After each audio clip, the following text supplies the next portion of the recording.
தஞ்சை மாவட்டம் பட்டுக்கோட்டையில் பட்டியலின பள்ளி மாணவிகள் தங்கி படித்து வரும் சமூக நீதி விடுதியில் சமையலர் இல்லாததால் தாங்களே சமைத்து சாப்பிட்டு வருவதாக மாணவிகள் தெரிவித்துள்ளனர். இருக்கும் ஒரே ஒரு கழிவறையும் மேற்கூரை இல்லாமல் இருப்பதாகவும் பாதுகாப்பு அச்சுறுத்தல் உள்ளதால் தங்களை வேறு விடுதிக்கு மாற்ற வேண்டும் என மாணவிகள் தெரிவித்தனர். எஸ்சிஆர்எஸ்ல எந்த வசதியுமே எங்களுக்கு கிடைக்கல. நாங்களும் எவ்வளோ பேருக்கிட்ட வந்துட்டு எல்லாம் வர்றவங்கள்ட்ட என்ன பிரச்சனைன்னு கேக்குறாங்க. ஆனா நாங்க சொல்றோம் இந்த கேட் வரையும் சரி செஞ்சு தரோங்கிறாங்க. அதுக்கப்புறம் அங்கிட்டு போயிட்டா அப்புறம் அவ்வளவுதான், அது முடிஞ்சது. அதுக்கப்புறம் இந்த இங்கிட்டு பக்கத்தே வர மாட்டேங்கிறாங்க. நாங்க எல்லாட்டையுமே சொல்லி பார்த்துட்டோம். எது வசதியுமே எங்களுக்கு இல்ல. முதல்ல நாங்கெல்லாம் பெண்கள், எங்களுக்கு சேஃப்டி ரொம்ப ரொம்ப முக்கியம். ஆனா இங்க எதுவுமே இல்ல. நாங்கெல்லாம் ஒரு ஆடு மாடு மாதிரிதான் போயிட்டு வந்துகிட்டு இருக்கோம் இந்த ஹாஸ்டல்ல. குளிக்கிறதுக்கு ஒரு சும்மா ஒரு இது மாதிரிதான் இருக்கு. அது மேல நின்று பார்த்தா எல்லாமே தெரியும். ஆனா அதுலதான் நாங்க குளிச்சுட்டு இருக்கோம். பாத்ரூம் ஒன்னே ஒண்ணுதான் இருக்கு, லெட்டின் ஒண்ணுதான் இருக்கு. ஒண்ணுல இப்ப நாங்க 50 பேர் ஒரே பாத்ரூம்ல போனா எப்படி போக முடியும்? போக முடியாது.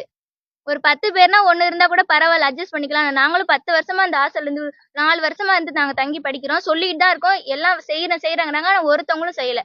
சாப்பிடுறதுக்கு சமைக்கிறதுக்கு ஆள் இல்ல. சமைக்க ஆள் இல்ல. நாங்களும் வர்றவங்கள்ட்ட இந்த மாதிரி சொல்றோம், சமைக்க ஆள் இல்ல, பர்மனண்டா குக்கு போடுங்க அப்படிங்கன்னா 2 நாள் ஒருத்தவங்க வராங்க, 3 நாள் ஒருத்தவங்க வராங்க. அவங்களால ஒழுங்கா சமைச்சு போடணுமா இல்லையா? அதுவும் ஒழுங்கா சமைச்சு போடல. அடியை பிடிச்சி வச்சு குழச்சு போறாங்க. அதெல்லாம் எப்படி சாப்பிடுறது?